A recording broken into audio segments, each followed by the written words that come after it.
I would like to request a remix of that for the dance party tonight.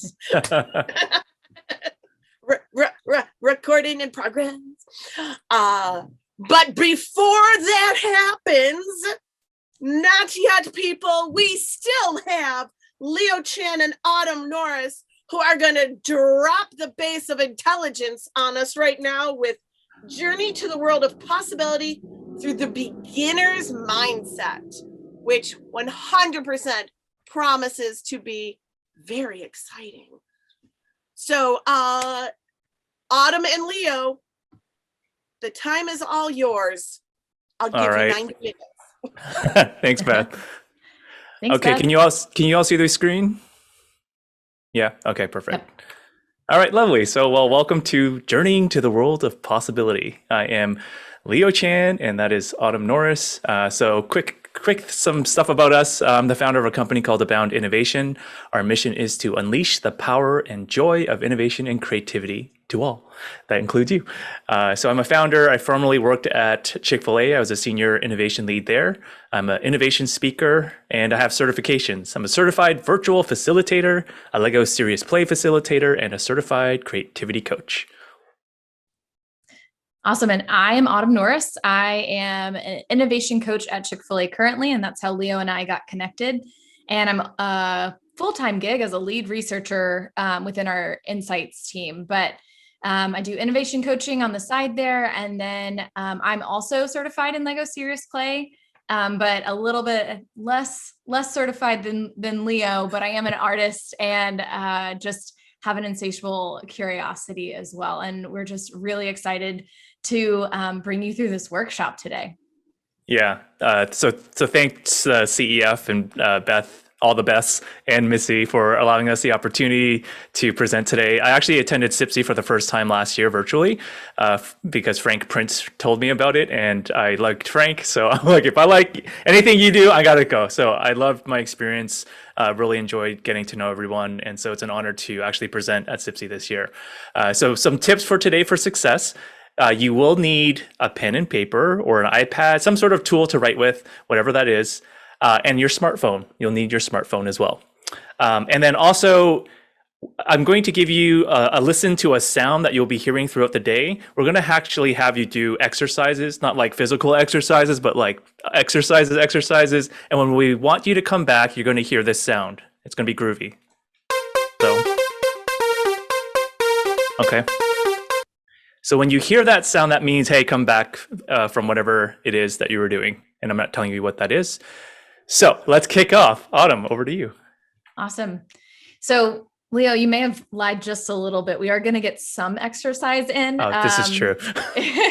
In the form of walking. So our first thing, the way we wanted to kick off today is I just have a small ask of you, and I'm going to give you guys 90 seconds. And what I want you to do is take a moment, step away from the computer, and walk around your space. So I just want you to think about, what do you see and what do you notice? Just walk around whatever space that you're in, and you have 90 seconds, and then we'll call you back. Listen for the cool disco sound.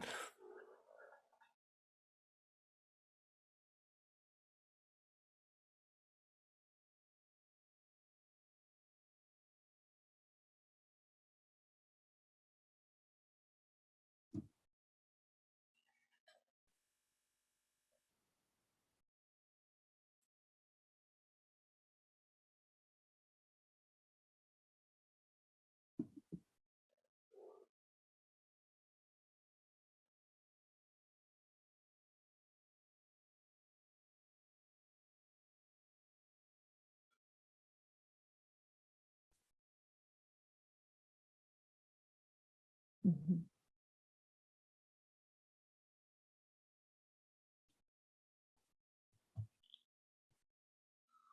All right, bring them back, Leo.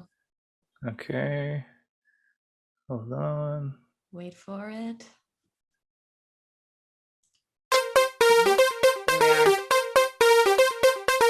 Okay. We'll boogie our ways back in here. All right, awesome. So y'all just took a little walk around your space. Some of you have already noticed a few things around your room. We're going to do this one more time. So You're not done exercising just yet. But this time, before you go and walk away, when you're walking around, I want you to walk around your space as if you're a beginner. So just think about that you've never been here before, and look at it. Say, I'm a beginner, I've never been here. And now what do you see and what do you notice? So just take that mindset of a beginner and walk around that space, whatever that means to you right now. And we will call you back again with that funky music.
All right.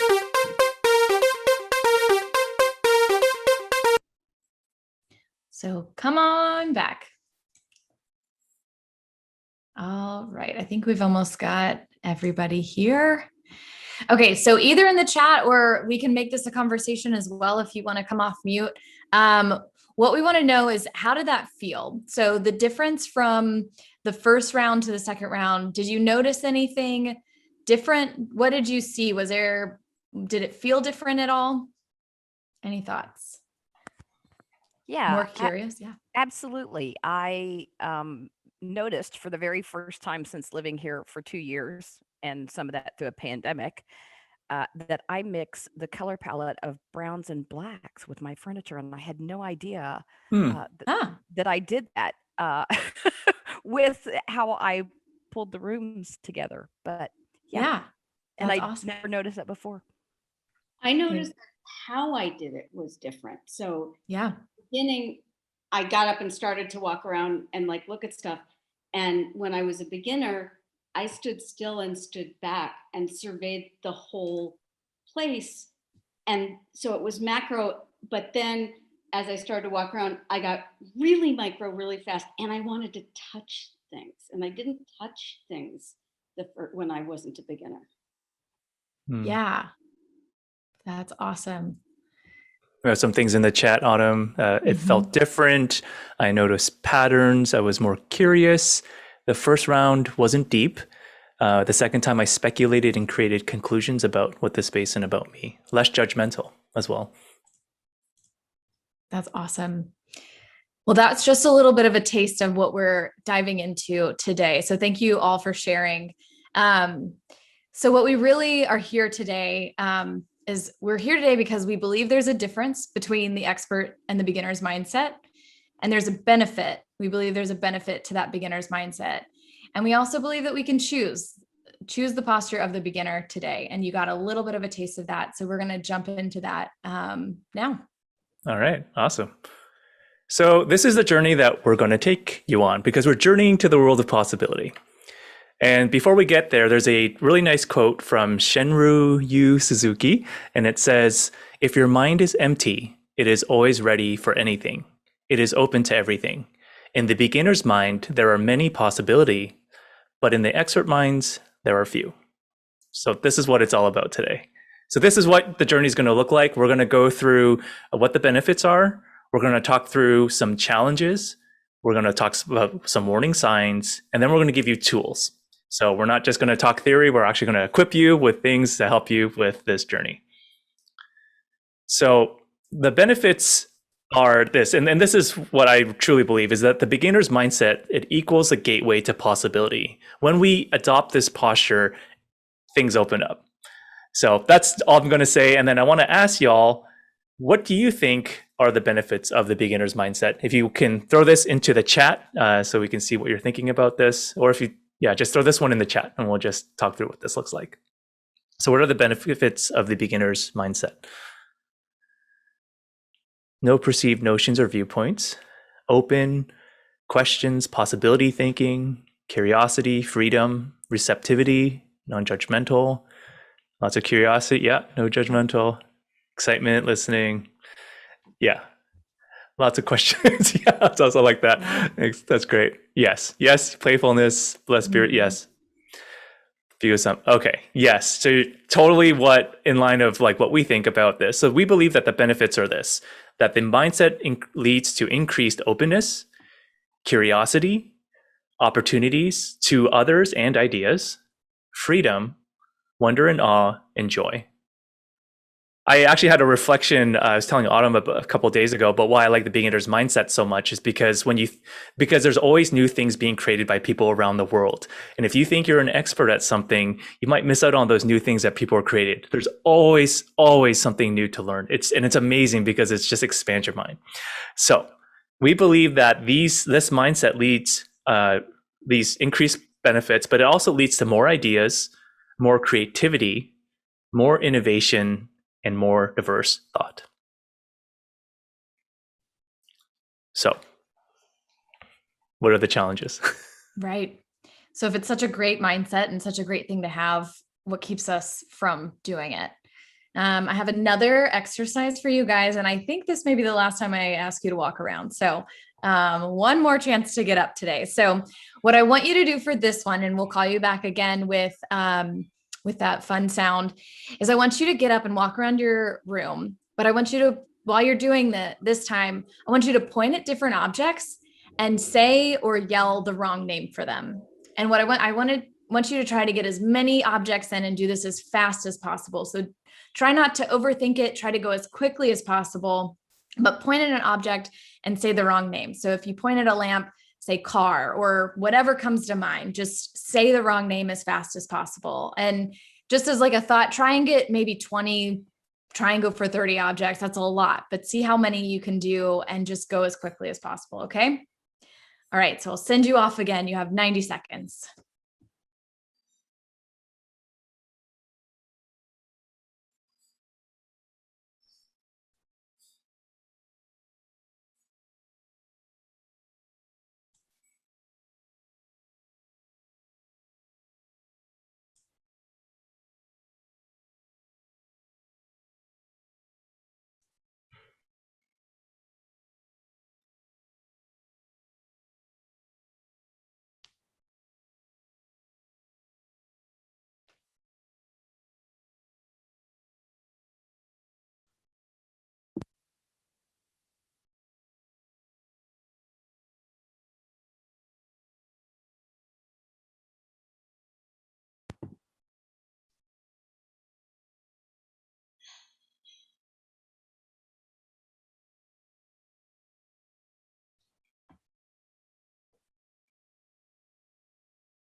All right, Leo, want to bring him back? Are we about at time? Yep, it'll get there in 3 seconds. Oh, perfect. Oh, you have it on a timer. I love it. I do, yeah. All right. Come on back. Awesome. So as we all get back here, I'm seeing people come in. Yeah. So go ahead and share that experience. If anybody wants to share it in the chat, if anybody wants to come off of mute and talk about how did that feel? I'm seeing a lot of that was harder than I thought. That was so fun from Kelsey. Nice, Kelsey. Yeah. Painful, brain got stuck. Way harder. I wasn't creative at all. Interesting. Yep. Previous notions kept intruding. Yeah. More difficult. Had to force your brain to go against what it knows. Exactly. Mm-hmm. I found I was cheating naming something adjacent. I've done that before as well. Yeah. I think a lot of people take that route. It helps a little bit. It's like how your brain gets messed up when you see an orange circle with the word brown on it. Yeah. Awesome. So thinking just about even just trying to name an object anything else when you can literally name it anything, and knowing how difficult it is. And that's really what we're up against. So Lee, on the next slide, being a beginner is really hard. And to some of your points, our brains are programmed to be experts. Our brains are programmed to learn what things are and then to just kind of go into that. And we're going to talk about that a little bit more. Yeah. Being a beginner, it takes more time, it takes more energy, and it takes more effort. So all of you demonstrated that it's terribly difficult. And so although it may require these types of resources from us, the question we want to pose to you is, what might we be missing out on when we don't take on the beginner's mindset? And so thankfully, we might be punishing ourselves like, oh, it's so hard to be a beginner. Well, there's this concept called functional fixedness. And this was first defined by the German psychologist Karl Duncker in 1945. And he described this fixedness as a mental block when using an object in a new way that is required to solve a problem. In other words, it's a bias that causes a person to look at a problem in only one specific way, and it can prevent them from developing effective solutions to their challenge. Now, what's really interesting is that this actually develops as we age. So they did a research study in the University of Essex, and they did this with 5-year-old children, and they showed no signs of this bias when problem solving. But as early as the age of 7, children started to use objects as they were intended to be, meaning that they were developing this functional fixedness bias. So as early as 7 years old. And the interesting thing about this is that it also develops more as individuals gain more experience with problem solving. So the more we get used to doing things in certain ways, the older we get, the more experience, the harder it becomes. So that's the irony of this all. The more we practice with identifying solutions to a problem, the more difficult it is to identify alternate or more creative solutions. And I want to give you an example of functional fixedness. This is a remote control that I have right here for a camera. So I bought this a long time ago, and I never ended up using it. And I wanted to use this to take photos with my camera, and it didn't work. So I realized, oh, it's probably because the battery's dead, because I've owned this thing for like forever and I never used it. So simple task, right? You take the old battery out, you put the new battery in. That is not what happened to me. I took the battery out, I put the new battery in, I pushed the slot into the remote, and I couldn't get it in. It got stuck. And I was like, what on earth? Why isn't this thing going in? I'm like, So I kept pushing it in and it wouldn't do it. And then I was forcing it in and then it got stuck and it didn't work. Nothing was working. And I was just like, oh, goodness gracious, what did I do? And so I got really frustrated. I was using pliers to get this. That was ridiculous. I actually ended up cracking it, which is what you see on the right side, because I was convinced that it had to go in a certain way. But then after a long time, I realized, oh, duh, Leo, you flipped it upside down. It's the wrong direction. You didn't put it in the right way.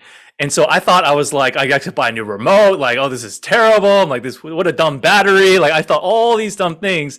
And it was my fault because I inverted it. And I was so convinced in such a short amount of time that I was the expert of putting the battery cover and battery back into my remote control. So this can happen to us very, very quickly. And if it can happen to us this quickly, think about if we're experts in different aspects of our life and work life, how much deeper that goes for all of us. So that's the story of this little remote that I have right here. So are we doomed? So I'm going to pass it back over to Autumn to talk through what this is. Because it kind of sounds like it at this point. It does. It does. Awesome. So we, one of the biggest things that we are thinking about when we're trying to like really tap into that beginner's mindset is, how do we even know when we're in an expert mindset to begin with? So we've identified some warning signs, and we're going to talk through those a little bit now. So one of the first things that we think about as a warning sign for this expert mindset is really this disengaged, reluctant, and or closed off state. So, and we'll have a second to kind of think through some of those experiences for you, but thinking about like, I'm just not really interested. I don't really want to do that. Or just being totally like, I don't want to hear more. I don't need to hear more. Just that state in itself. But the thing is, like I just mentioned, our warning signs can be different for all of us. And that's what we're seeing. And so we need to be able to recognize our own warning signs. So for me, as a this is kind of story time for Autumn, the market researcher and in me, I am constantly looking for what's the newest technology and like how are we really approaching our problems in the best way possible. And so a lot of times that's talking with new new vendors, new clients, different things like that to understand what are the possibilities. But oftentimes there are some people who through our own, this is a recent story. I was working on a project and my client team was actually internally was looking for some help with some advertising research. And being in that world and having done that, I'm like, well, we've looked at all the possible options. It's just really hard to look at what you're getting at. And then they sent me a vendor and they're like, well, this person said they can do it. And my initial thought was, I've heard it all. I'm sure what they're going to say is just something a little bit tweaked from somebody else, but it's really not going to get at it. But when that came to me, I had to have that conversation. And so I had to set up the call to vet this vendor. And I was just, honestly, that disengaged state, I was just like, this is going to be a waste of my time. I have an hour that I need to spend with this. It's just going to get us to the wrong solution. It's really not going to help out. So I had to pause and I realized, wait a minute, I think I'm a little bit in that expert mindset there. So I'm going to pause that story right there. We're going to come back to it a little bit later. But what we want to know now is we want you to take a moment to reflect. I saw some head nodding whenever I was telling that story. What is a time when you were in an expert mindset or when you were an expert? This can be personal, like Leo's story, or in a work situation like mine. Think about that experience. Just take that time to yourself for the next few minutes and think about what was the situation? What were you feeling? What did you notice? What were some of the thoughts you had? What were you thinking? And then how did you know you were in the expert mindset? So grab some pen and paper, write it down, and I'll play some thinking music for y'all. Mm-hmm.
All right, start wrapping up. I'll give you about 20 more seconds.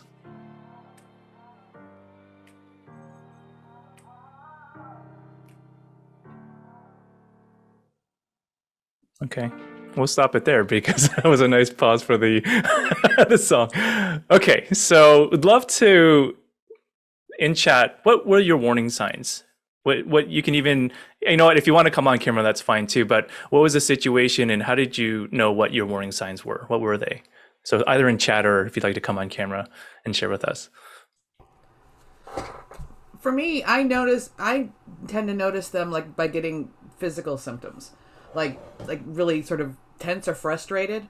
That if I'm starting to go expert, I'll get that same sort of just, for frustrated for other reasons, kind of physical symptoms that just I notice it in sort of my chest and throat, and I feel it physically first. Yeah. Thanks, Jane. Yeah, it's Deb. Hey, Deb. Hey, I noticed I fixed on what I didn't have instead of what I did have. So scenario is my son, when he was 4, wanted to make a piñata because he was really into them and he wanted a heart-shaped one. And my first reaction was, we don't have paper mache. We don't have a heart-shaped anything. And he just looked at me and said, well, we can just make one, and because he was so young and you can't say no to that upward looking face, it really made me embarrassed that my first reaction was, oh, we don't have that. We can't do that. Yeah. Thanks, Deb. Yeah. We have a lot in chat. So dismissive of ideas that don't jive with mine. Heard a lot of frustration in there, no patience, anger, tension, feeling superior. Yep. All of these. Talking more than listening. That's a great one. Yeah. Yeah, and I like to see, so we've heard there's some physiological type things, there's some mind stuff, there's some emotional things. So Autumn's going to summarize this for us. Yeah. So it was really interesting to hear that it kind of made that range of them. So when we're thinking about warning signs, and this is not an inclusive list at all, but wanted to just kind of summarize some of the ones that we see regularly. So Leah, if you want to show the first list there, some of it's physiological. So your posture a little bit, like arms crossed, you're slouching, you're leaning back, you've got a defensive posture. You may even feel heavy or weighted down. That could be something. So the other one we talked about was more, I think, emotional here. So to the idea of, who said that? The superiority comment. Yeah. Feeling proud. Like that's a big one. Disinterested, dismissive, pessimistic, not feeling like there's nothing's going to work here. Annoyed. Heard that in the chat a lot, and skeptical. And then we also think about mental things that we say to ourselves. And I know that I said this a lot when I was telling that story, but I don't need this. I'm good. This is just going to be a waste of time. Sure. This is not going to benefit me. I know. I already know this. Yeah, I know. So that I know we put an I know in there a lot, but that's what ends up coming up. And so again, there's a lot of different things that can come up. And the most important part is being able to recognize your own warning signs. So where do we go from here then? Yes. So again, are we doomed? Is this all we're meant to be? The answer is no. We have tools, and that's what we're going to get into now. So we're going to give you 2 sets of tools. One's to get out of an expert mindset when we find ourselves in that type of posture or that type of thinking. And then the second set of tools is to cultivate the beginner's mindset. So one's a bit more reactive and one's more a bit proactive. So the first exercise, the first tool, is simply to take a pause and to take a breath. Okay, so we're just going to do this. I'm sure all of you know at CPSI know how important the breath is and how it can calm down our nervous system. But in order for us to be aware, we need to be present. So let's just take a breath. We're going to do this quite easily. We'll take several breaths, and we'll do what's called a 4-8 breath, which just means that we're going to inhale on a 4 count and then exhale on an 8 count. So we'll inhale through our nose for 4 and then exhale through our mouth for 8. Okay, so I can't do this at the same time, but I'll count you all off to do it on the 4 and the 8, and then we'll just do this a couple times. So let's inhale for 4, 1, 2, 3, 4. And exhale for 8. 1, 2, 3, 4, 5, 6, 7, 8. Inhale for 4. 1, 2, 3, 4. Exhale on 8. 1, 2, 3, 4, 5, 6, 7, 8. Inhale. 1, 2, 3, 4. Exhale. 1, 2, 3, 4, 5, 6, 7, 8. So take a breath and take a pause and be present and become aware. What's going on? Recognize your warning signs. This allows us to identify when we are in this expert mindset, and it allows us to take a pause and just kind of reassess. Because again, as Autumn mentioned at the start, we have the choice. We can choose a beginner's mindset at any time. We can choose this posture. So just remember, it's super easy. You can do a shorter breath count, like a 3 inhale, 6 exhale, 2, 4. But 3, 6, 4, 8 are kind of a nice one for this. Okay, Autumn, to you. Yep. So another tool that we have here, once you've kind of taken your pause, these don't have to go in order at this point, but there's a few of these that we're going to go through. And one is a really simple one. It's just taking the posture of a beginner, literally. And so we know that if you take the posture where you put your arms really wide, I don't know, you've probably heard this, that you feel more powerful and you take up more space. And if you stand up straighter, you feel more confident. So our posture, our physical being can help us really tap into a mindset here. And so for the beginner, think about that second lap around your room, or we did earlier. What was different there? A lot more, oftentimes in the beginner, when you're in a beginner state, you stand up more, you lean in more, you look around a lot more. Sometimes you're looking up a lot more. I don't know if you noticed this at all during that time, but we often see people looking in different directions more than they would in other cases, opening your eyes and just being curious. So something really simple to just kind of flip that switch is, what can I do with my posture right now that would put me in that beginner's posture? Yeah, and I'll tag to this. There's a movie clip that I wanted to share, but I wasn't sure on the legalities of it. But it's from Wonder Woman 1984. So I apologize if you haven't seen the movie. But Chris Pine is Diana's, like, her long lost love. And he comes back to life basically and embodies a different form, a different body. But Diana and him go out on a walk. And so this is a guy that he lived in like the 1920s, and now it's 1984. So he hasn't seen a lot of things. And so there's a clip where he's walking around and experiencing things for the first time. So he goes down on an escalator, and this is him on the escalator. He's like, and he's like, and he's like, it's like magical to him because it's like this thing moves and his mouth is open. He's like, just like this, and it's wonderful. And then they come down the escalators and they see a group of people dancing, and there's someone doing breakdancing, and he's just like, "What is this?" And she's like, "That's dance." And he's just like, and he's like, his mouth is open, his eyes are open, and it's just so wide and interested. And then they get to a trash can. So Chris starts walking towards this, and he's just like, this looks really interesting. And then Diana, I don't know Chris Pine's character name, I forget, but so he's kind of leaning in, being really curious, and Diana's like, "Oh, that's a trash can." He's like, "Oh, trash can, got it." And that he just switches off that curiosity, that beginner's mindset, and moves on. And that's what this posture really looks like. If you've ever gone, I call myself I don't know, I have a childlike wonder as a kid. And whenever I go to a new place, I'm always like, ooh, like, what's there? Oh, this is so interesting. This is so fascinating. That's the posture of a beginner. So the next tool is the power of the reframe. So when we start feeling like an expert, we want to actively choose to be a beginner, choose to have that beginner's mindset. So we can use the power of a reframe. And an easy way to do this is to think about what's the opposite of your warning sign. So if my warning sign is like, "Oh, I'm super frustrated," then perhaps a reframe could be, well, what if I leaned in and was curious?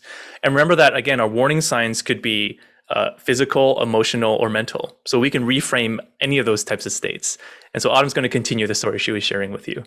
Yeah. So if you remember at the end of that story where I left it, I was having to go into this conversation with a new vendor, and my mind was definitely in the state of, I know this, there's nothing new to learn here. They can't teach me it. Like, this won't help the situation at all. And so when I took that pause, then I thought, I'm going to have to take this call anyways. I might as well enjoy it versus be really frustrated by this. And so I started thinking how in the reframe mindset. So if they can't teach me anything, what if they could teach me something? Maybe it's not what I think that they could teach me. Maybe it's something else. So I started to expand of what else could I learn from this group? What else could this be applicable for? Where else could I apply this with my team? And I started to think about, oh, well, these are the questions that I would want to ask them if I was thinking about it from this perspective. And I started to get more curious because I was able to say, well, you know what? What if I don't know everything? And what if maybe they actually have come up with the answer here? And what was interesting is that conversation ended up being so much more helpful.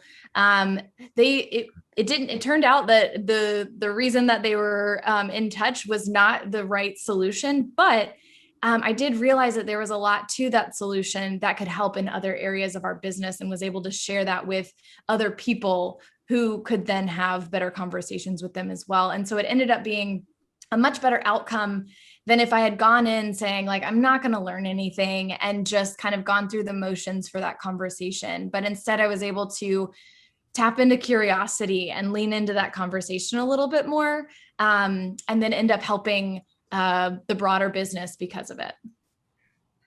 Yeah. So in chat, we'd love to know, so thinking about the warning signs, some of the warning signs that you identified, what might be the flip be for you? So it might be a physical flip, an emotional, or mental flip. What might those be? And you can come on camera if you'd like to share those with us too.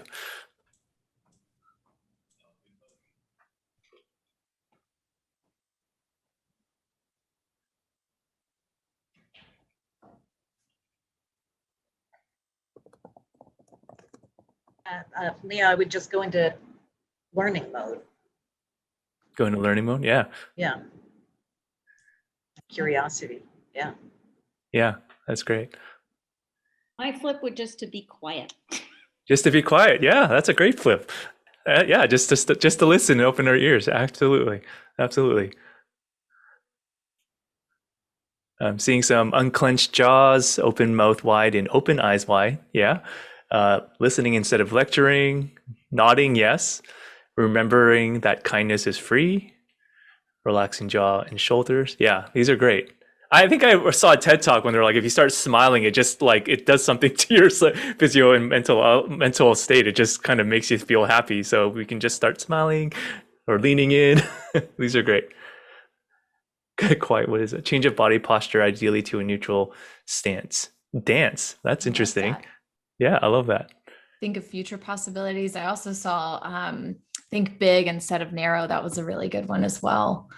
One thing we've heard too as a warning sign is that people end up going a lot faster and they speed up and they don't want to slow down when they're in that expert mindset. And a lot of times, as we talked on the top of this, is it takes extra time to be a beginner sometimes. So even just slowing down and giving yourself like a little bit more space to think or breathe can be helpful as well.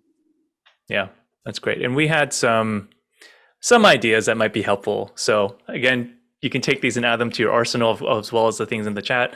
But what if you ask the question, what if I was open? Or what's the worst thing that could happen if I was open, right? Like, is it really going to do any harm if I just listened or I was open to what this was? What if I chose curiosity? What could I learn? What could surprise me? And what if there's other possibilities? So these are just some ideas that you can use. Again, there's some great ones that y'all have already come up with, but these are some things that you can take with when you need the power of the reframe. All right, Autumn. Okay. Oh, sorry, last question. Yeah, one reflection, my bad. So just reflecting now, are you in a situation where you're finding yourself in an expert mindset? So it could be something at work, it could be something in your personal life. And how could you choose to reframe that situation? Maybe you have a meeting coming up maybe later today or during this week or next week. But is there a way in which you could use these tools to reframe the situation you're in? And how could you do that? So if you want to just jot that down or just do a mental exercise on how you might actually use this tool to reframe the situation. And I'm just catching up on Cash, but I saw Slob, slow down, listen, open up and breathe. Kelsey, beautiful. So we should all be slobs.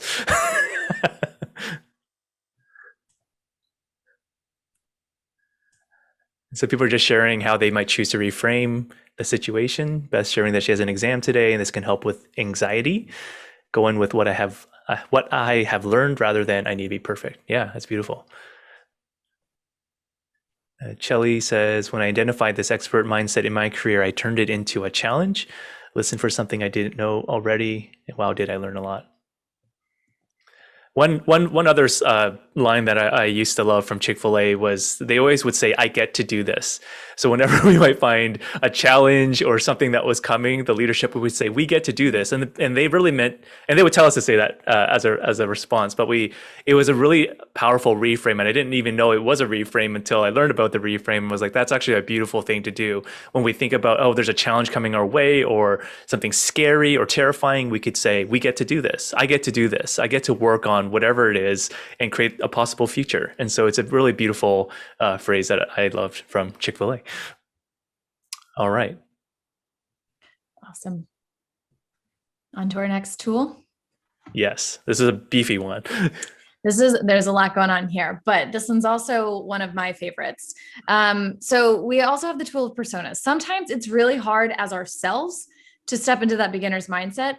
And sometimes it's a little bit easier to just kind of pop into somebody else's persona for a little bit to see things differently. And so we have some examples here of some of our favorite personas to put on in situations to tap into that beginner's mindset.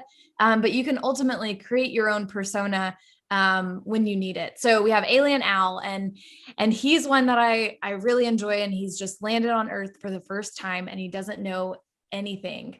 He has never been here before. He did not do his homework before he got here either. He is like, I accidentally landed on this planet. So he's cautious and he's curious. He approaches everything slowly, but he gazes really intensely. He has a desire and need to know more about everything in order to survive, honestly. And so his first question tends to be, can it kill me? And then his second question is it tasty? Can I eat this? So he asks a lot of questions in that perspective. And so sometimes I like to think of like, okay, if I've never been on Earth before even, and hadn't seen anything, how would I be looking at the situation? The other one we really love is Excited Ellen. So Ellen, she just finds excitement in any topic. Anything is worth getting pumped about for Ellen. And she leans forward when she's listening and she talks animatedly with her hands. And her favorite phrases are, wow, that's so cool and fascinating. Please tell me more. So she is just a pumped up, energetic, but really curious person, and just loves to get excited about new stuff. Another one that you can tweak to yourself is just think about who your kid self is and was. Like, who were you as a kid? What did you like to do? Think about what you were interested in as a kid. What were you curious about? So like just kind of try and tap into that and then say, what would Kid Autumn do right now? What would she be the most curious about? And she would probably lean into all the colors for sure and say like, wow, this is a really interesting shade or something along those lines. So thinking about who you were as a kid can be a great persona. And then finally, just choose any kid. Think of any child that you know. What are they interested in? What kind of questions do they ask? How do they see the world? I know somebody mentioned in the chat earlier of their kids always leaning into things and asking questions. So think about how a kid would approach the situation and what they would be curious about. So these are just some examples. Again, you can kind of create your own, but really it's about how do we get curious about things and try and step into a different mindset to be able to see things differently. And so now we're going to get to actually try that out for a quick minute. Okay. So we're going to do another tool that we call the expert interview. And so the way this will work is we're going to go into breakout rooms, so we'll demo how this will work. But there's going to be someone who's an expert on a topic that we will assign you. And don't worry, it's not going to be something like you're a scientist on neuroscience or something like that. It's going to be something made up. So you're just going to play pretend and be an expert. And then the people in your room are going to take on a persona, any persona that you choose, and interview this expert about that field that we will assign you. And so you want to just be curious, ask open questions, ask why, and so forth. So Autumn and I will demonstrate this. And I will be the owner of an invisible wallpaper company. And Autumn's going to interview me. So we'll just show you how this works. So, and just as a note, and I think Leo may have mentioned this, the people asking questions, this is your chance to try on a persona. You can pick whatever one you want. So I'm going to tap into Ellen a little bit in this invisible wallpaper company. Leo, I almost walked past your store because I couldn't see your walls. How in the world did you come up with this idea? Yeah, I know, right? It's kind of different, right? But the thing is, we get so tired of having the same stuff on our walls all the time. It's always the same wallpaper and it always looks the same. So if it's invisible, you don't even know what it looks like. And that means it can be changeable all the time. Don't you want that? I want that. Oh my gosh, that's great. I get tired of my walls all the time. So yes. How do you know like when to change it out then? It's honestly whenever you want. You know what? If you just feel like it's time for change, you just change it. And you know what? You can't see it, so you don't even know if it's changed anyway. But it's just good to keep it fresh in your head. It's always fresh. It's always changing. Well, I love bringing people over to my place and showing them how great my apartment looks. And you know what? I think this would be a really good addition. So how do I describe it to my friends then?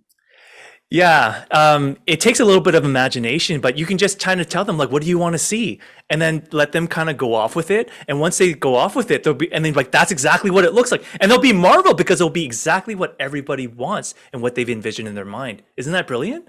Wow. I mean, I really think you've tapped into something that we all need. It's just the ability to create what we want to see on our own walls and let everybody else see what they want to see as well. Exactly. That's awesome, Leo. Thank you for telling me about that. You're very welcome. So that's a little bit of an example, and we're going to go into breakout rooms to give this a shot. And Leo, I'll let you finish explaining that. Sorry. Yeah. So I just threw the instructions in the chat. So we're going to go into breakout rooms of 4. So one person will be the expert, and your topic is you're a elephant skydiving instructor. Okay, so when we say expert, you're really an expert. You know everything about being an elephant skydiving instructor. So have somebody be that role, and then the rest of you will be interviewers, and you're going to play on the persona. So put on the persona that you have, Alien Al, Excited Ellen, Kid Self, Child or whatever else you want, and just do an interview. So we'll be in breakout rooms for about 5 minutes, and then we'll come back. Yeah. And right before we go, the key point of this, like somebody gets to be the expert and have fun with that, but the key part of this is really the question asking and the leaning in. So that's kind of the focus here. And yeah, we'll see you back in 5 minutes. Have fun with it. Okay, welcome back, everybody. Yeah. So would love to know this. So if, again, in chat or on camera, but what did it feel like to put on another persona? And what persona did you use?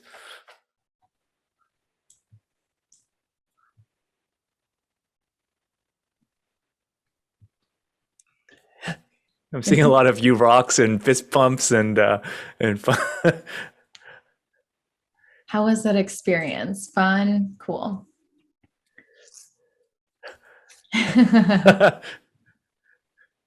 Fern Levine is Elephant Parachute Supreme. I like the rhyme.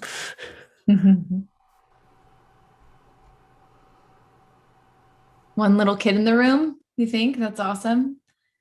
The alien, the feeling of newness. That's awesome. Yeah. Kid persona. I think if Leo and Autumn, it is a complete escape from the world of negativity, right? It's how does the elephant register for the skydiving? Because you just believe that anything is possible when you're a kid and you put on that kid persona. And do elephants suffer from any fear of flying before? And how do you deal with elephant anxiety? There's nobody saying, oh, you idiot, elephants don't have anxiety. Or is there a weight restriction? Oh, no, of course not, because, it's just everything is rainbows and unicorns, and we all need to feel that way more often. So there's my piece. Thanks, Marilyn. I love that. Yeah, it's kind of the world of possibility has to come with that escape from the world of negativity. Mm-hmm. Any other thoughts on this? Trunkton. Well, hopefully that was, go ahead, Leo. Yeah, the other thing I thought about saying, a lot of people have mentioned the kid posture, but if you think about it too, it's actually lower than adults, right? Because they're a little bit shorter than us adults. So even that gives us a new perspective, like literally, because we'll be seeing things from a different angle. If we actually, crouch down a little bit, try to physically take the posture of a kid too, will help with us, because it helps us to see things differently as well. Yeah. All right. Awesome. Well, do we want to move into the next section of tools? Let's do it. So as Leo mentioned, that first, the ones that we just went through were ways to really flip out of that expert mindset whenever we realize we're in there. But how do we begin to cultivate this beginner's mindset so that we're more readily taking that posture from the get-go? So we have a few tools that we want to talk to you about that help us with this. And the first one, seeking novelty. So for us, looking for newness is a really important tool to cultivating this beginner's mindset because it automatically makes us a beginner. When we do something new to us, we have to become a beginner to do it. And so any way that we can find newness in our life and find new experiences is a really good way to help us cultivate this beginner's mindset. So we have an exercise here, and you're going to do this with your pen and paper, and it's really right now time to dream.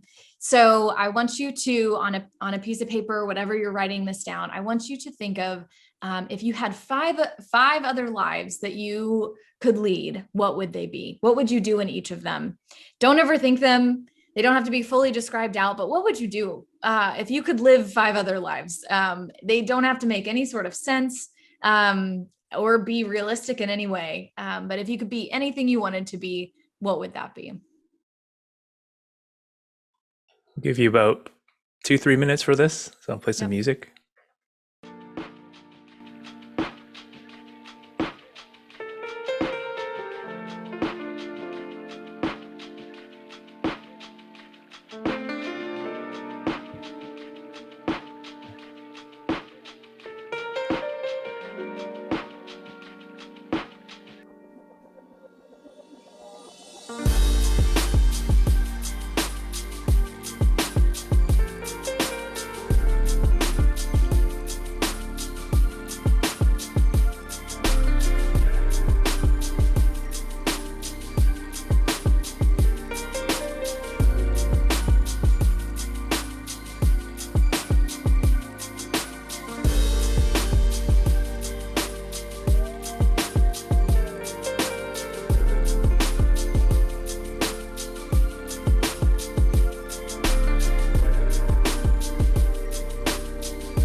All right.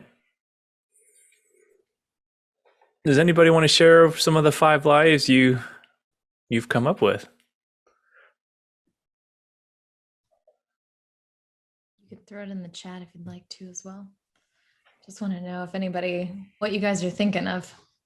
I want to be a very popular influencer, but my platform and my messaging is listening and caring for each other, and the message actually working. Yeah. Love that.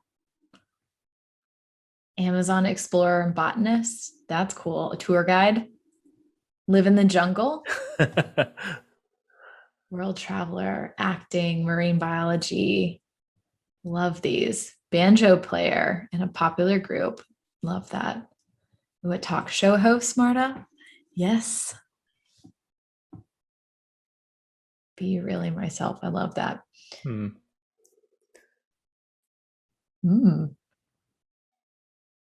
Twist through consciousness so I can be in all lives at all times. That is super interesting.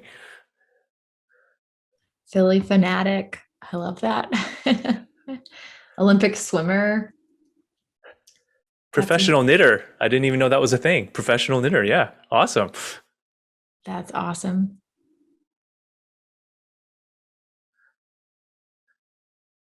Professional shopper. I love that too. These are great. Ballroom dancer. Deb, I love that. Okay. So the second part of this, this exercise. So thinking about those 5 that you've written down, or the ones that you have, pick one of them. And I want you to think, how could you go and live that out this week? So this may take a little bit of creativity, especially for people, whoever said going to the jungle, living in the jungle. But sometimes you can deconstruct that. What does it mean to live in the jungle? What do you like about that? And think, how can you put that into practice this week? How might you be able to live even just a piece of that life this week? So take some time to think about that.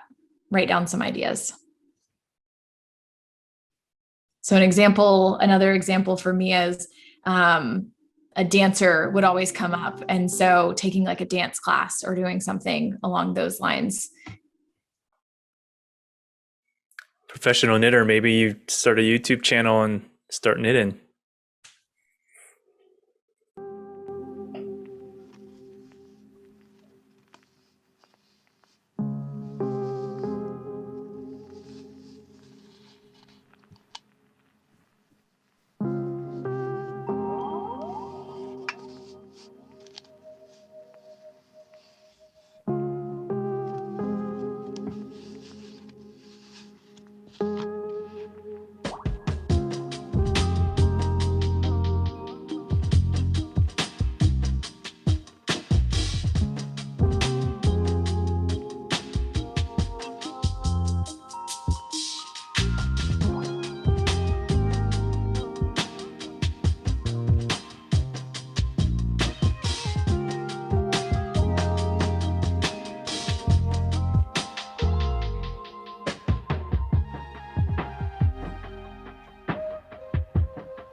I'll give you about 20 more seconds to just wrap up whatever you got. 20 more seconds.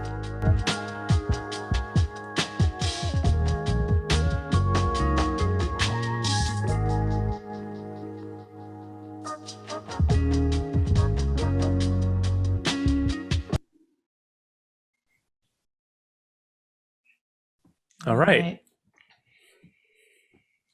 All right. We'd love to hear what are some of these ways that you guys are thinking about bringing this to life? Love that knit.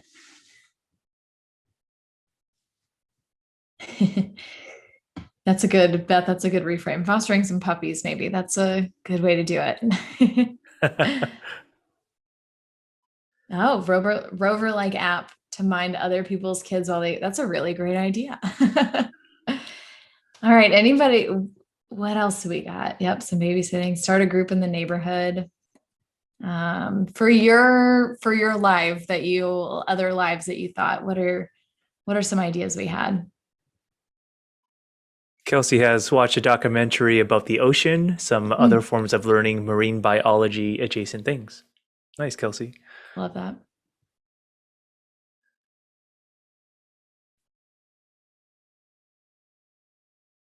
Marilyn, I see you talking.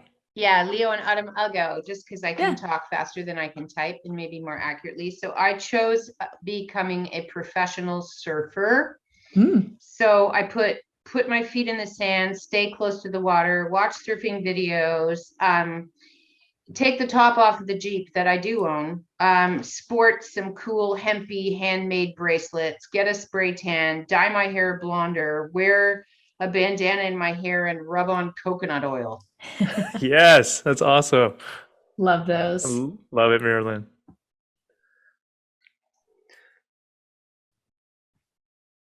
Create a guide on how to identify currently existing botanical species. Dig out camping gear, research areas of concern in the Amazon. That's awesome. For living in the jungle, see how environment, surroundings, and weather might affect behaviors and interactions of inhabitants. All kinds of stuff. That is great. So ultimately, these are jumping off points. This is a way to explore maybe some novelty in your life. And we'll show you another prompt and a few other prompts that may help that as well, as you start to think of how do I look into just finding more novelty in my life. So it could be bringing your dream life to life in some ways and trying something new around that. Some other prompts though to think about as you go forward, thinking about 5 hobbies that sound fun, 5 classes that you may want to take that sound fun, 5 things you would never personally do that sound fun, 5 skills that would be fun to have, 5 silly things you'd like to try only once, and 5 things you used to enjoy doing. So these are just some good prompts to think about when you're trying to think of how do I do something new? We get so much in our routines, and we have kind of these things that we've built into our lives that we love and enjoy, but how might we try something different? And these can just be some starting points to look into some new areas for yourselves. Yeah, and just to source our ideas, these both are from The Artist's Way by Julia Cameron. So the prior tool we mentioned was called Imaginary Lives, and this one is called Buried Dreams. So thank you, Julia. Yep. All right. So let's move on to our next tool. So the next tool is called perspective shifting, and you will actually need your smartphone for this exercise. So the first thing that I'd like you to do is just get up and take a photo of something in your room. Just open your camera app and take a photo of something in your room. So get up, take a photo, and come right back. Marcia said her battery just died. For you, how about use your finger camera? So you can just take a mental snapshot and do that. Try to frame something and take a mental photo with your fingers.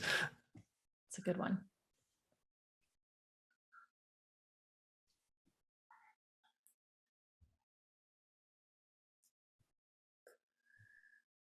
All right. So let's come back. Hopefully you got a photo or a mental photo with fingers. All righty. Okay, so I'm assuming we're all back. I only can see like 4 people on my screen, but that's going to be good enough. Okay, so I'm going to ask you to get up again.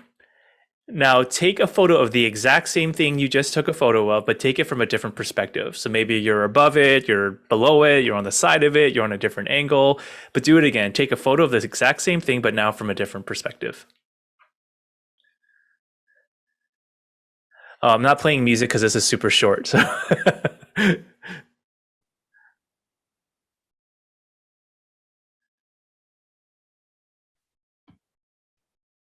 everyone's getting to really explore their space around them today. Yeah, I'll You play didn't my realize funky. Yeah, I'll that play was my another funky part of disco this. music to bring people back. All right. So I think that's good. When Marilyn comes back, I'm going to assume that's everybody. Yep. We're almost there. All right. I'm gonna play them. Yep. Play the music. Bring them in.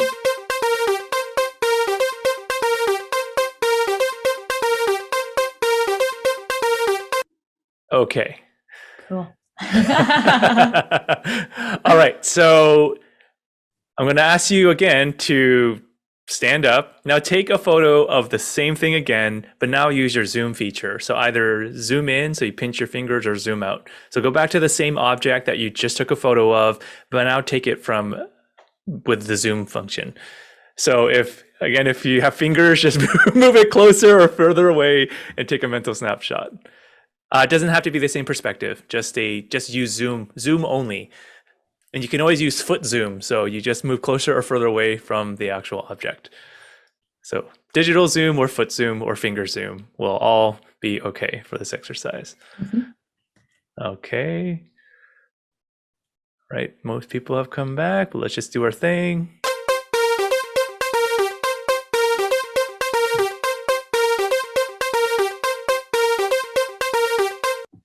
Alrighty. So I promise there's no more getting up, but what was that experience like? If you want to, again, in chat, throw in what that was like, or if you'd like to come on camera, what was that like? What was that experience like, changing your perspective?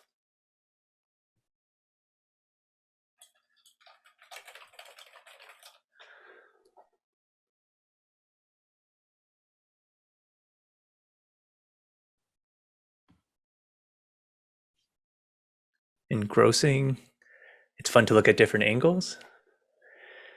Very fun. By the third one, I wouldn't recognize the object and didn't realize it had so much texture. Yeah. I like that it made me focus on different aspects of the images I was taking. Love the zooming in part. Yep. Flowers are lovely from above versus the side. Yeah.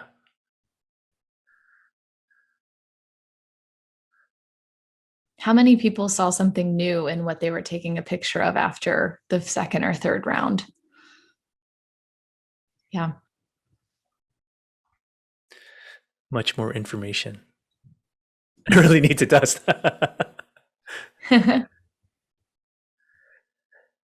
It's amazing when we look at something, that we always come in a certain way, but there's all sorts of different ways to look at something. All sorts of different ways to look at something. I think Beth uploaded a photo. From one angle, it was lovely. From another, it was a mess. Oh, there's something very powerful about that one, Chris. Mm-hmm. Yeah. Difference in the light was remarkable. So using the power of perspective shifting can cultivate a beginner's mindset. So how could you look at your problem, thing you're focused on, with a different angle? Or how could you see it differently? Again, consider using personas. Or use the tool of zooming in and out. You can go into detail or step back and look at the bigger picture. Sometimes when we're too close to our problem, we only see it from a certain lens, but if we step back or even a little closer to it, it'll shift and change how we think about it and give us new ideas. So perspective shifting, just remember this exercise, but use that in your own work life, personal life, when you're trying to solve for something. There's always a different way to look at it. Again, if we take the posture of a kid as a persona, we could look up at it or differently. So it really helps us to cultivate that beginner's mindset. Yep. All right. And then I think the last one we're going to share with you, we're not going to make you do this one, but just one to keep in your back pocket and maybe do a little bit later this week or this weekend. One thing that I love is a disposable camera tour. So you can grab a disposable camera, or you can download Dispo for a digital option. There's actually an app that does disposable camera type functionality, and take a walk around a familiar place like your neighborhood, your home, your office. Maybe keep walking around that room you're in that you're finding so much more in today. But take a walk around and try and take pictures of what interests you or catches your eye. and try to find unique ways to capture each image. Most importantly, have fun with it. But what we love about the disposable camera and even Dispo is that you only have a limited number of photos to take. And so it forces us to be more selective with what we capture. We take more time looking before we snap a photo. When we have our cameras on our phones, we can take as many as we want, and we just delete them when we don't want them. So we don't really look at things as much. So this really stops and puts the focus on that. And then it's also kind of fun to rediscover that once you've taken the image and got it developed, after you've had some time away from what you've seen and what you captured. So it's just another way to really focus in on looking at things differently and taking that time to look at things from a beginner's mindset, ultimately. Yeah. Thanks, Autumn. So this was the journey that we took, and I'm just going to upload. We have a handout for all of you, so let me just throw this up here. But this is a handout will summarize what we discussed today. But this is the journey that we took. We started with the beginner's mindset quote from Shenrei Yu Suzuki. And then we talked about what the benefits were. So we talked about openness, curiosity, opportunities, freedom, wonder and awe, and joy, which led to more openness and ideas and innovation and creativity. We then talked about the challenges of it, which it is hard, right? Remember the exercise of calling the wrong thing something else, because there's more effort involved and time, and because of functional fixedness, right? We think that an object has to be used the same in a certain way. And then we talked about warning signs. We talked about physiological warning signs, emotional and mental warning signs, and we asked you to identify what some of these might be for you. And then we leaned into some tools that you can leverage, right? So the power of the pause. Before we can acknowledge the warning signs, we need to take a breath, understand what those are. And then we can use the reframe.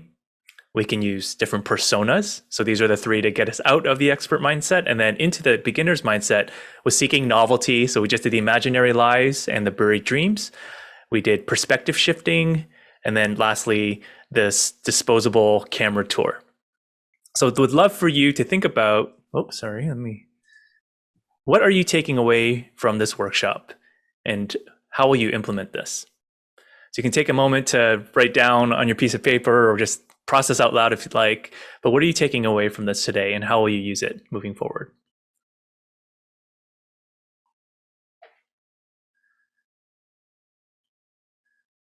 And if you'd like to share in chat or on camera, that'd be lovely.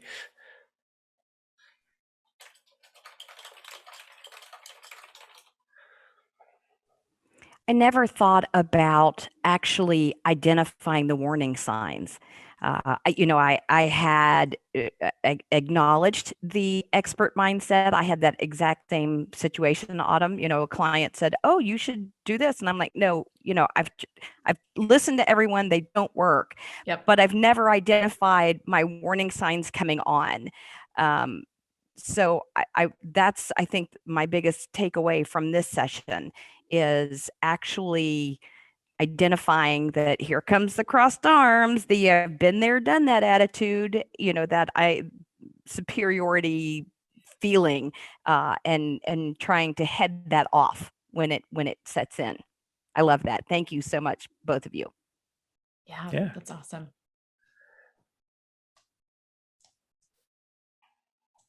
Christy says, makes me feel the absolute awe of being alive, the pure miracle and magic of being alive in this prosperous, can't say it, magnificent body.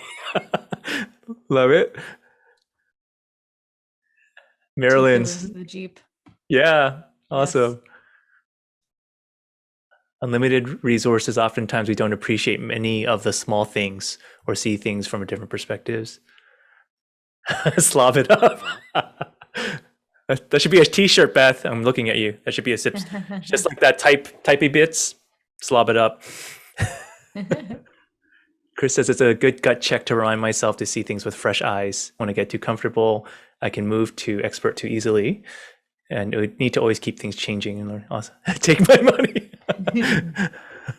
We are a t-shirt. Beautiful.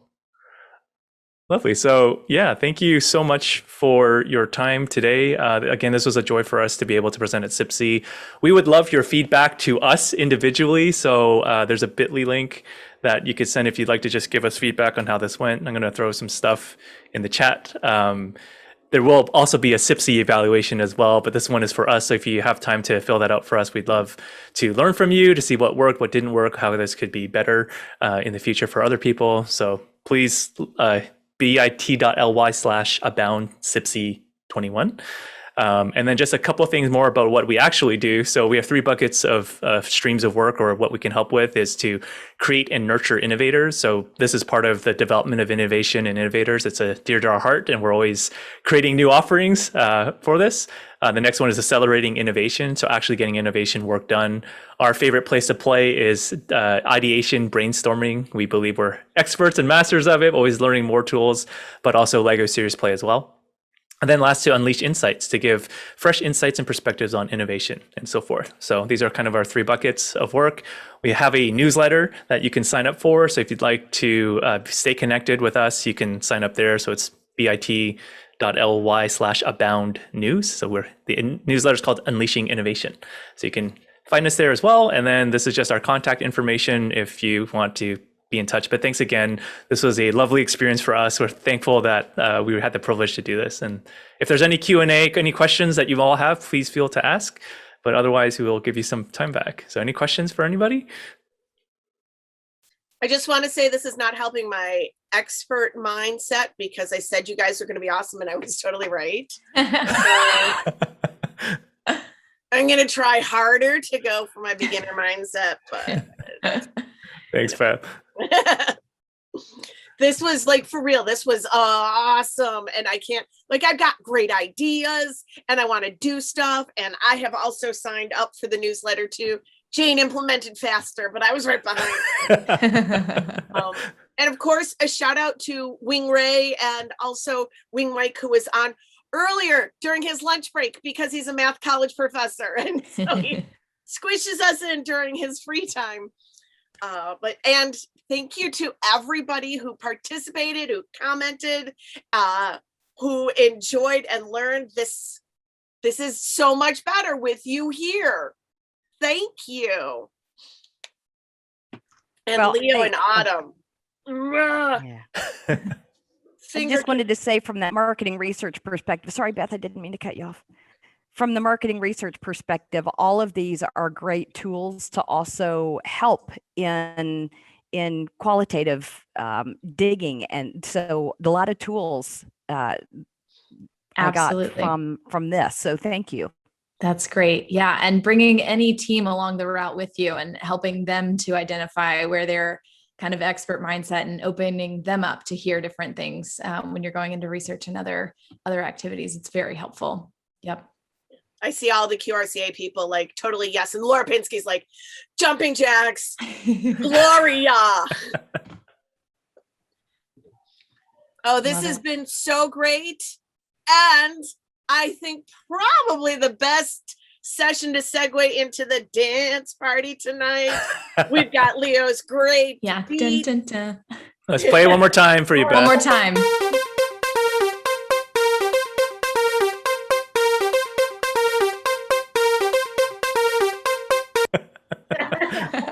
To bring your childlike moves, sweet childlike moves. Debbie and Mike. And other than that, I'm going to stop recording, but ask all the questions you want.